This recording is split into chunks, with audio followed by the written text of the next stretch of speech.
Look at that, folks. It's the Vevor thermal imaging camera. Let's fire it up.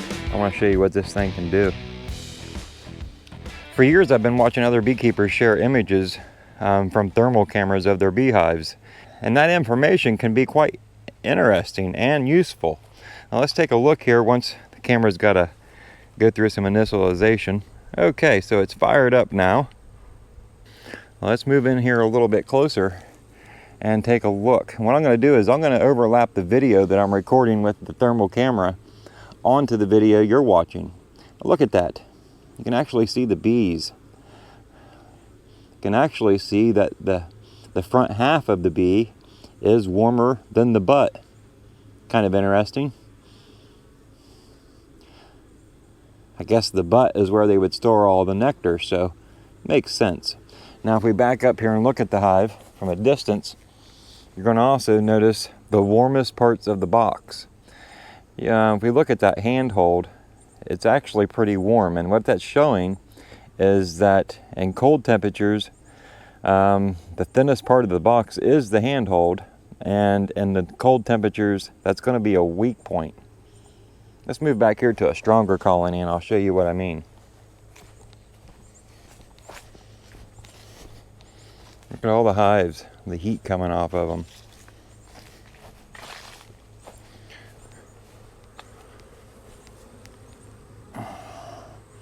Got a ton of bee activity here. Can really smell the goldenrod nectar. It's amazing though to watch the bees come in on a thermal imaging camera. And what we're looking at there, you're going to notice 3 crosshairs on the screen.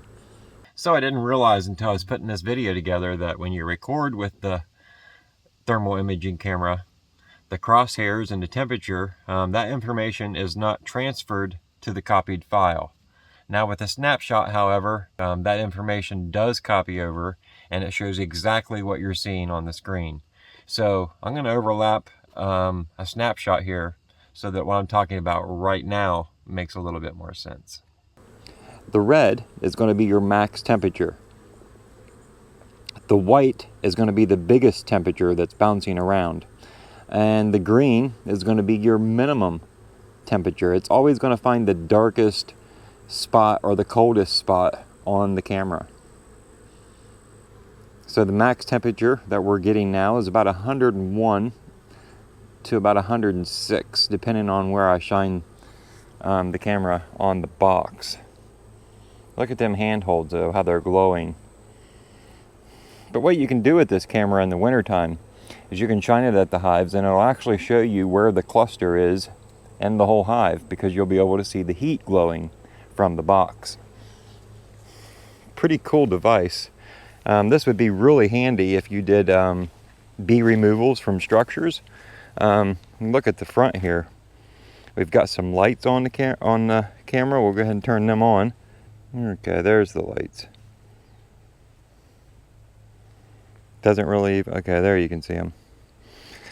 Shut them off so we don't drain the battery.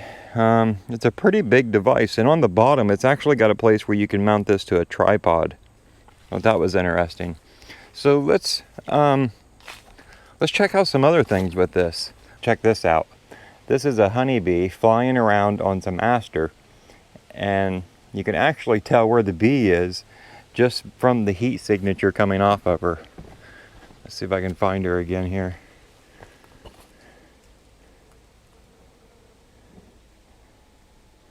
See her moving around?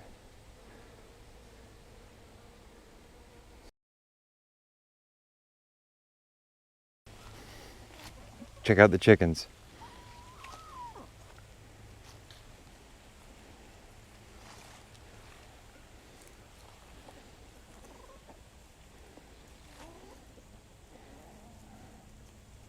Looks like the warmest part of a chicken is its head. Now here's something I'm interested in seeing. We got some insulated beehives here. Let's see if there's a difference in the heat signature.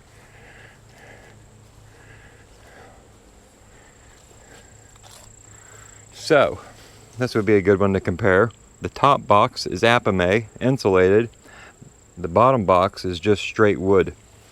You can definitely see more heat coming or being lost through the wooden box over the Evfimiou at the top. Though you can see where the handhold is on the Evfimiou box. The indentation allows less room for insulation, and therefore you can see a little bit of heat loss right there.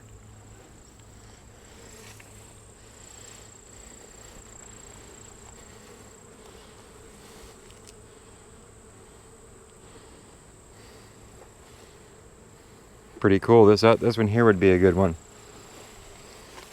On the bottom we got a polystyrene box, and which is about 2 inches thick, maybe 2.5.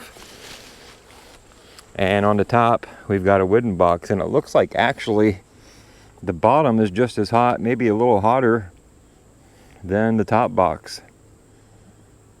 Definitely losing some heat there in the seam. And boy, can I smell the goldenrod nectar.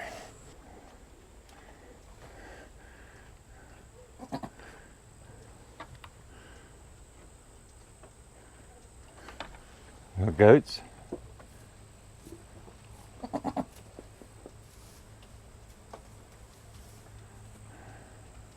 It's pretty dang neat. I'll tell you, this is a pretty solid device. It definitely does not feel cheaply made. It's got some size to it. I actually watched a video this morning, and the guy had the FLIR camera along with this camera, and in size comparison, this one was a lot bigger. It had a much bigger screen.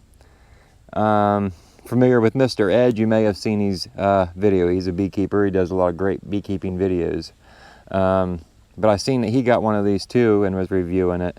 And I was really surprised when he put it beside the FLIR camera how much bigger this one was, especially the screen. Now, some of the buttons we've got here, we've got our power button, we've got a directional pad, and then we have a button in the center. We have the flashlight button, and then we have the preview button where we can go back and look through the images that we've already shot. To go back, return, you got a return button here, take you back to the home screen or the live view screen. Gotta say, folks, it's a pretty solid unit. We went over the buttons. What I didn't go over is on top there is a place for your micro SD card and for you to charge the unit. It comes with a charging cable. Yeah, it seems like a very solid, I pointed out the tripod hookup, a very solid unit for the price. And, you know, if you own a home, I can really think of quite a few uses for this. One thing I'm excited about is to find air leaks this winter, find where the cold spots are coming in so I can fix them. This is going to point those out. If you got a vehicle or you work on engines, you're looking for a hot spot, this is going to help you find the hot spot. Or if you've got another reason to find a hot spot, like you do colony removals from walls or from structures, you'll be able to point this right at the house or the barn or whatever it may be, the soffit, and find out exactly where the bees are in that structure. I imagine that the uses for this are pretty much about endless if you take the time and think about it.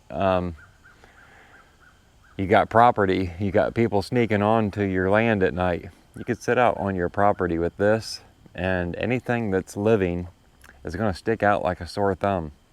Many, many uses, folks. Like I said, it seems like a very solid tool. I don't feel anything cheap about it. It's a very solid unit. It's something though that you would want to take good care of and not drop or bounce around. That would knock it out of calibration, and that wouldn't be a good thing. I do want to say, when you go into the menu, there's a lot of different options in there. It comes set up for Celsius, but it was real easy to transfer it over to Fahrenheit. And I think it's important again to point out, when Mr. Ed did his video there that I seen a couple days ago, the size difference from this camera to the FLIR camera. This one was a lot bigger. I think this one has a 2.8 inch screen, so if that's a spec you need to make the decision, there it is. So what I'm going to do is I'm going to leave a link down below. I might even throw up a QR code here. Offer you a discount on this. Vevor's got some real nice stuff, and I'll probably be sharing some more with you in the near future. I imagine right now though, my subscribers probably want a break from all of the review videos, so I'm going to comply and take a couple weeks off on doing reviews. I enjoy getting the products and sharing them all with you, but I realize you didn't subscribe to my channel to get video reviews. So anyway, if you do like my review videos and that's how you found me, please take a second to subscribe. I do work and put a lot of effort into these review videos, so I try to make them as informative as possible and give my honest opinion, and I think this is a good tool. Thanks for watching, and next week, subscribers, we will be back on bees. Cross my heart. See you then. Thanks for watching JC's Bees. GoPro, stop recording.